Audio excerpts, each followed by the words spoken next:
So let's see. Konnichiwa, watashi no name wa Thiago Scalone desu. Yoshiro onegaishimasu. Watashi wa Borashiro software engineer desu.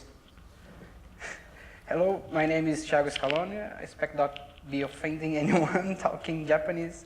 I'm a software engineer at Brazil. I'm here to talk about our case that is 10, 20K terminals, mruby terminals in production. Okay.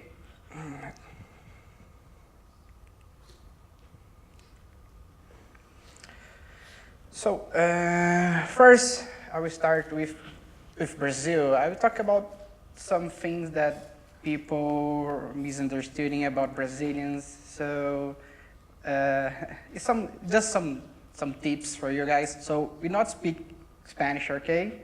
It's Portuguese, the language we are speaking. So not everyone likes soccer or football, and some people like hugs and contact, and I'm one of them. So I like to hug, to contact, to touch people. Sometimes I cannot, it's something that is inside of me. So we do love party and drink, but we work hard. We are hard workers, so as you know, our latest is too big. So we used to work hard for everything you do. So free hugs for everyone.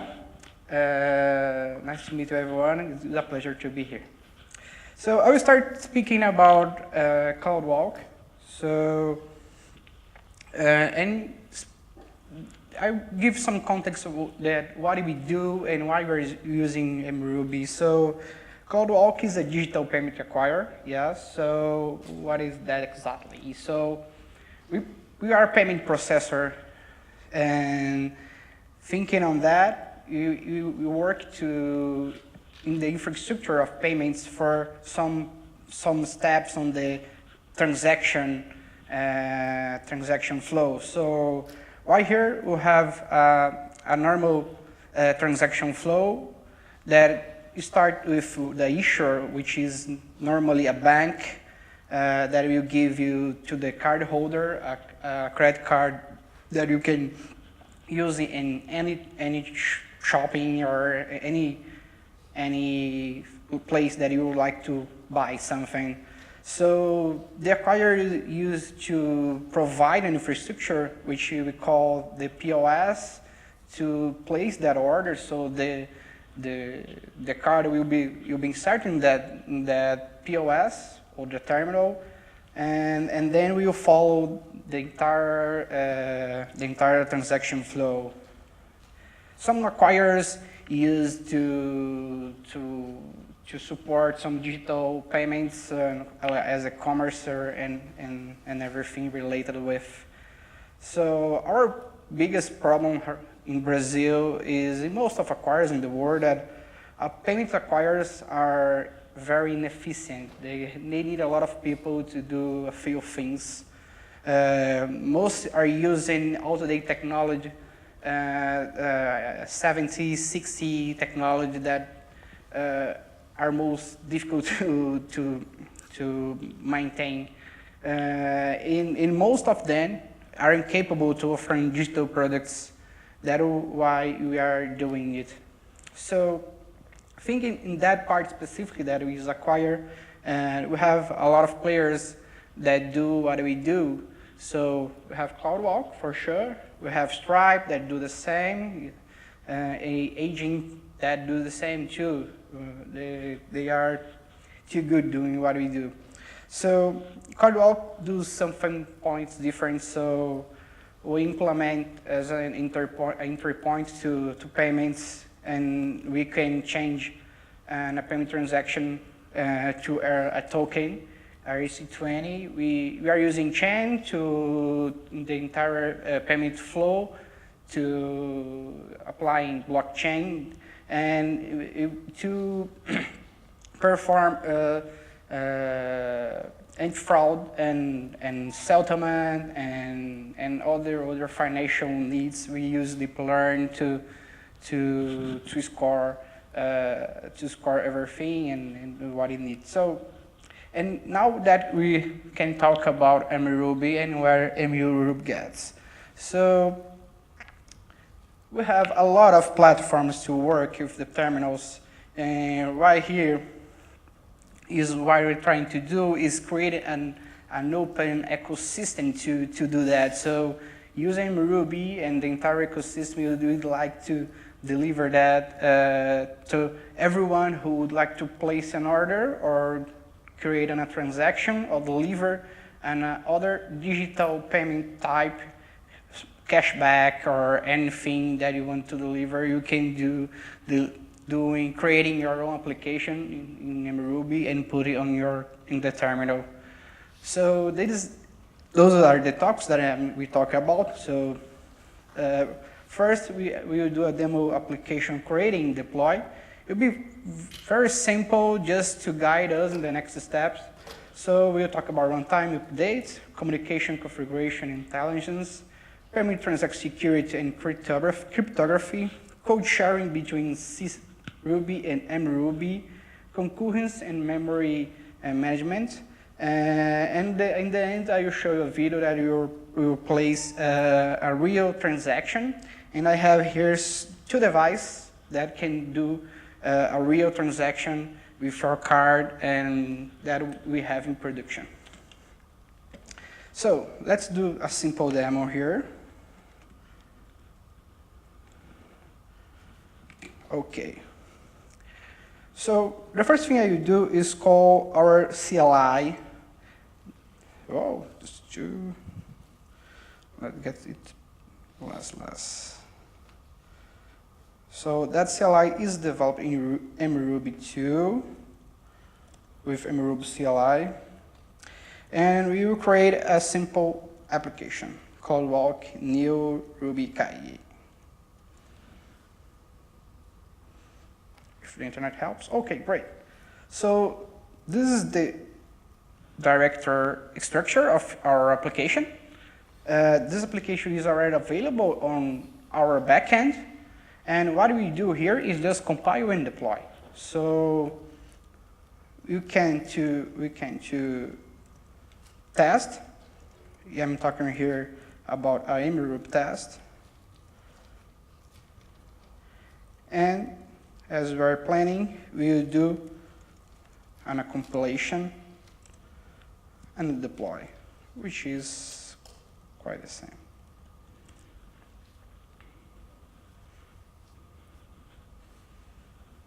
Okay, done. That is the workflow that we will deliver today to deliver business to the machines, to the terminals. So if you would like to create any other kind of payment in your solution, you could use that for deliver. So let's back to the presentation and see how it goes. Okay. So what does happen? Our CLI create a project, compile, and deploy that code that will run in this terminal. Basically that. So we have 3 major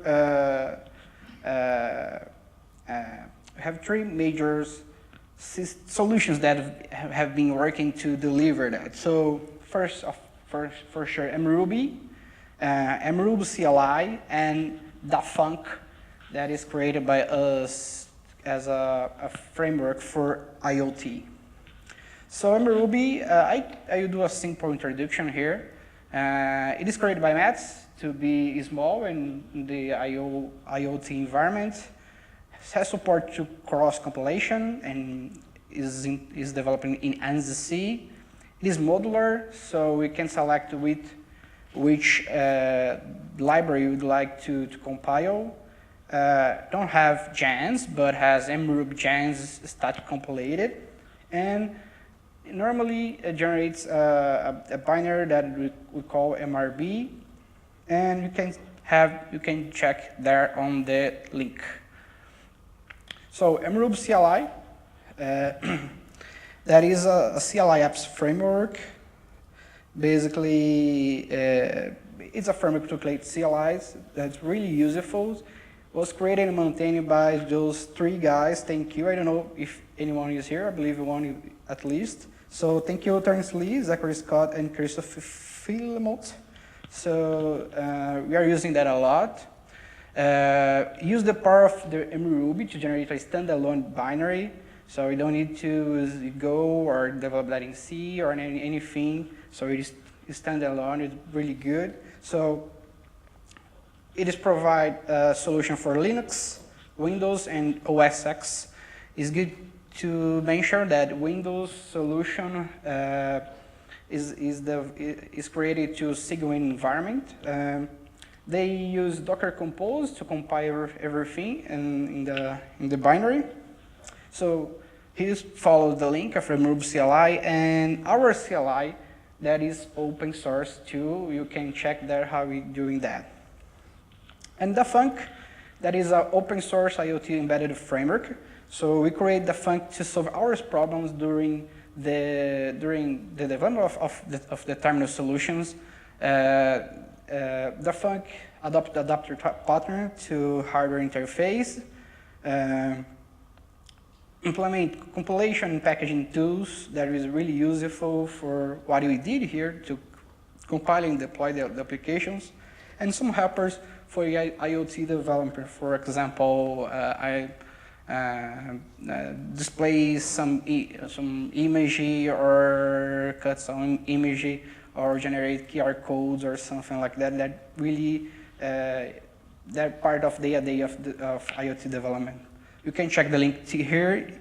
Is an open source software too. Please check. Here an example how the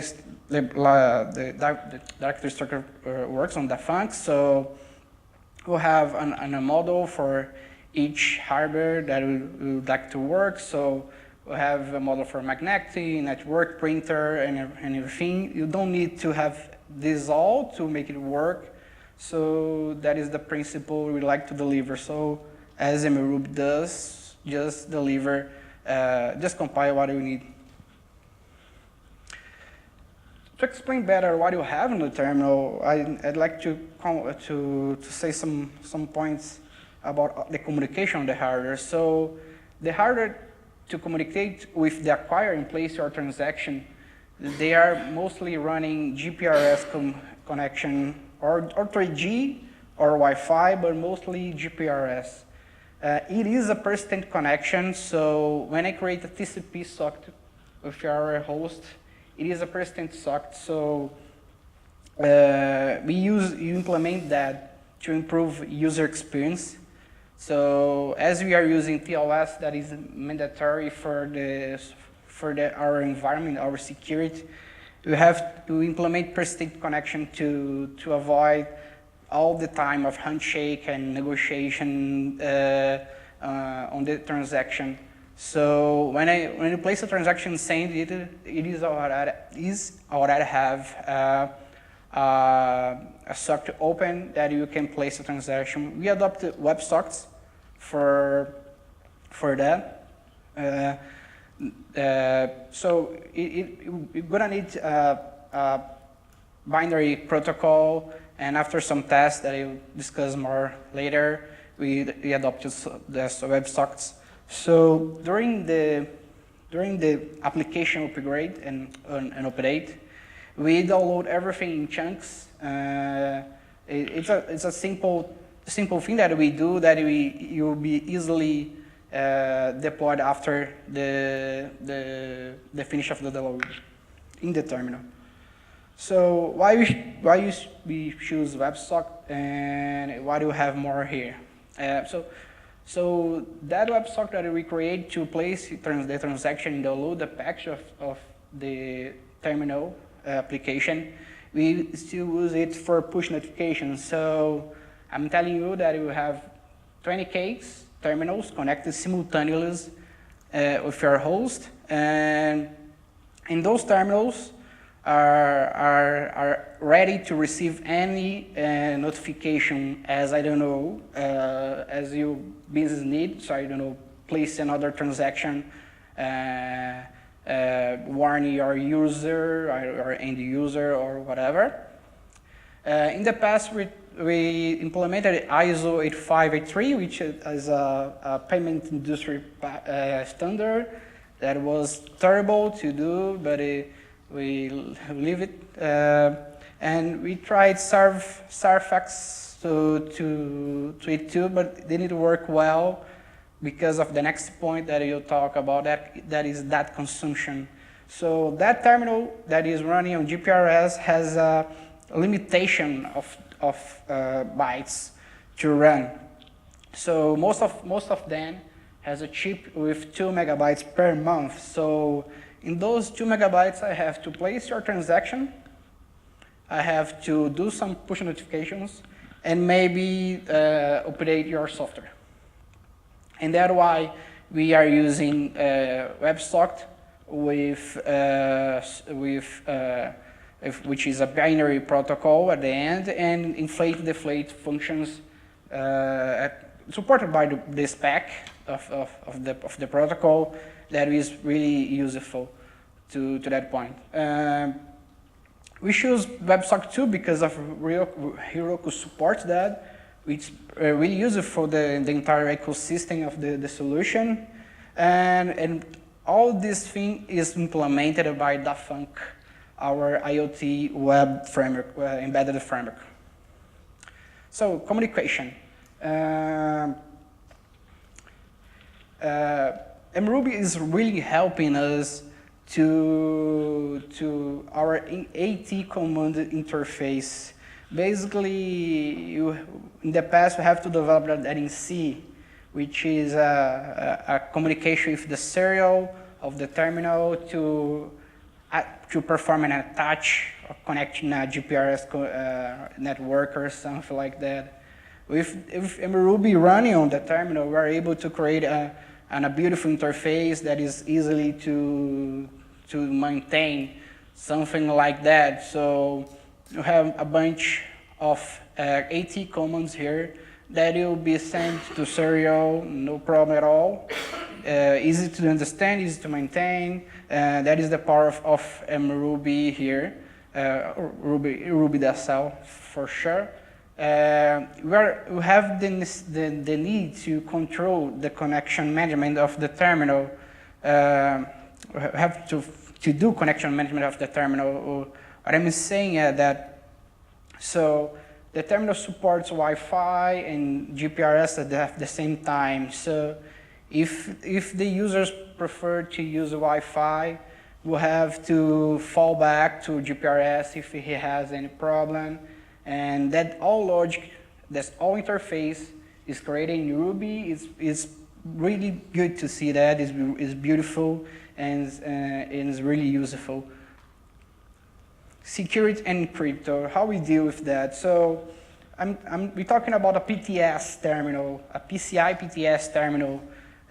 Most of the things are covered inside of this certification, but for example, if you try to open the terminal, he will not place any transaction. He will be held, but we have some other things that you need to implement. Most of them are covered by the mruby suite. So there are mruby projects that cover our needs on that, and all others are covered by the mruby polar library that is was created by us. That library is open source, so you can use. We are just creating a bind to mbed embeds SSL of ARM to mruby. It's really good, it's small, and has a lot of features here. Back into the transaction scope, you have triple this plus working key to performing a transaction, and you have PIN and data DUKPT process to perform. So that is the thing is most sensitive here, that you must use the SD key of the manufacturer of the terminal, so the manufacturer of the terminal. So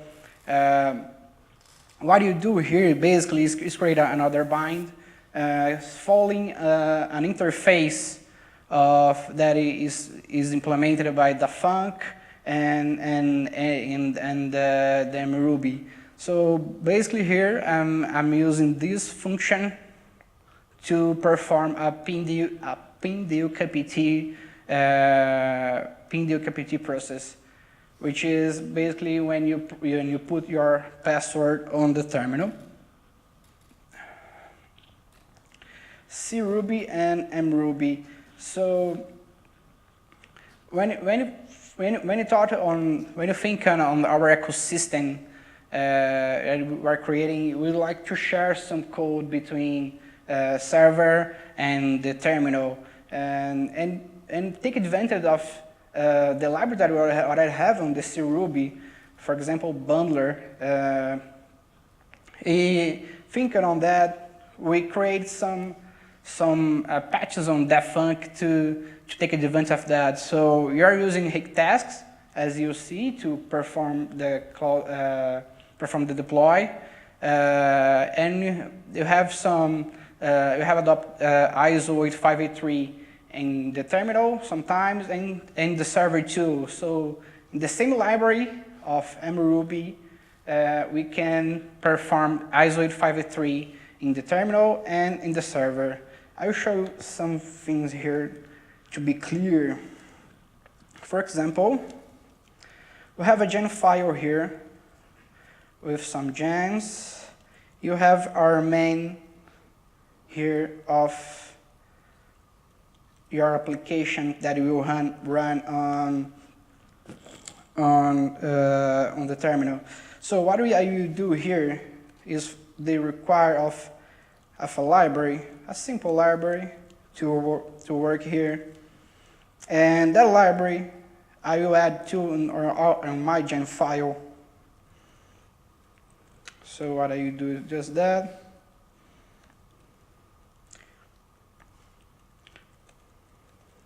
And call bundle install.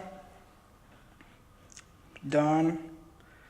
So what I have here is the same library we are using in Ruby, and it is managed by bundler. You can adopt on the mruby environment. So based on that, I will compile again our solution here, and I will check in the alt path. So what we have here, we have the binary that comes with that gen. So I have the Ruby code and the binary, that's why we can do that. And when I compile that solution, we'll have all the libraries that we're gonna use here. So to test if that works, I go into here, I'll call a console that it is a ERB of mruby here, and do a simple require of the main that we just compiled.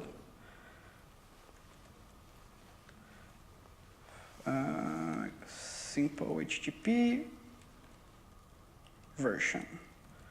Done. So I'm using right here on the mruby environment the library that I just installed with bundler. Okay, let's get back to the presentation. Okay, what you did, we just put the binary, and during the compilation of the solution, we copy the binary to the alt path. Basically, that for sure has more code than that, but it is just the simplification of what you're trying to do here, which is share some code with the CRuby and mruby environment. CRuby and mruby environment. So memory and leaks. During the development, we had more problems running mruby and had more leaks running mruby on the terminal itself, inside of the terminal. That's why we didn't use any GDB or something, or debugger developed by the community of mruby, but we did use that simple and really great mruby gems that it is just it is just count the mallocs, reallocs, and free calls that we do during the execution. That is really powerful to check if everything is okay on the terminal. So I must to do that during the execution of some process. For some days ago, I had a problem with the structure class. That problem just happened on the terminal environment.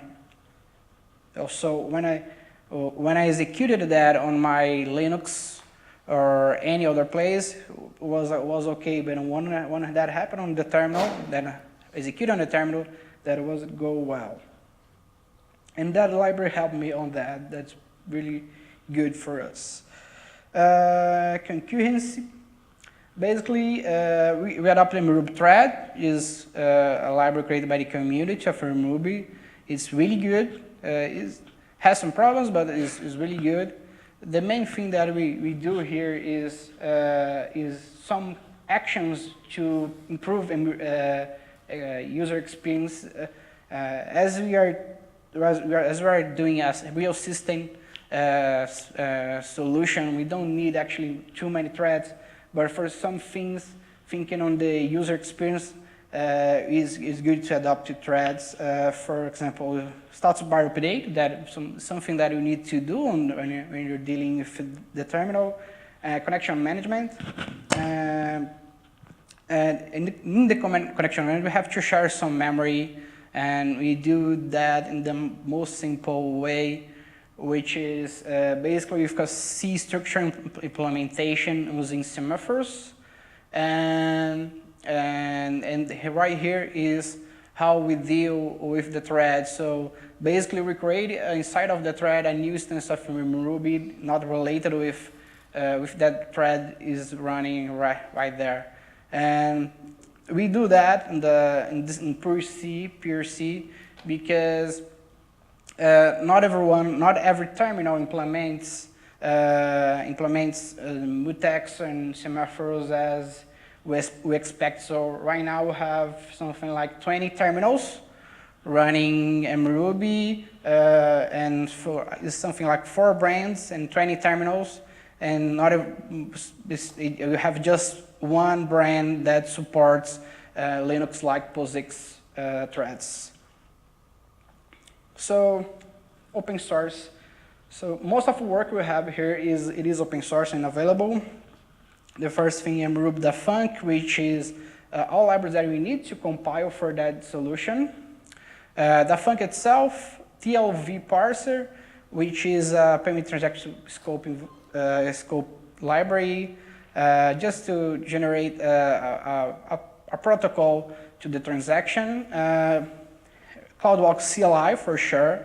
The SSL library itself, EMV interface, it is a payment transaction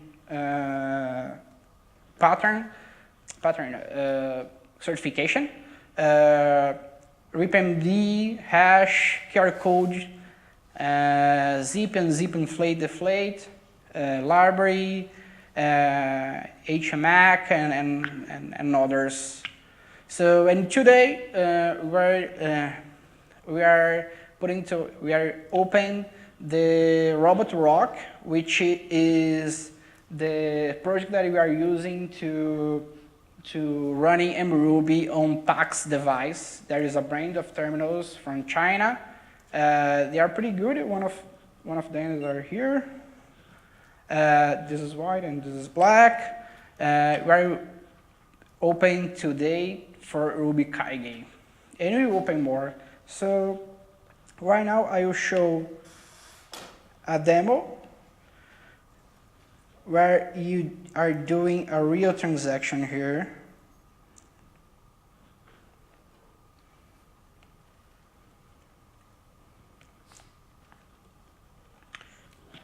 So this is my credit card. I just insert.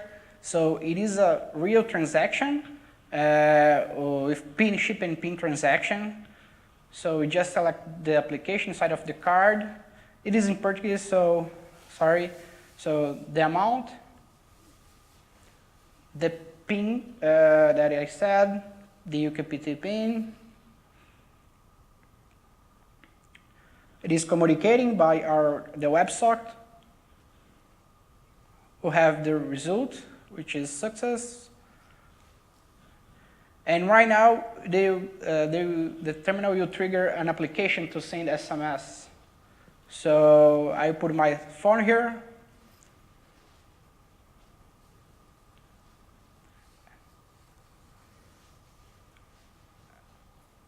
And by the WebSocket, you send this SMS to. Done. That is the end of the demo. It is a real transaction. You can do it here too.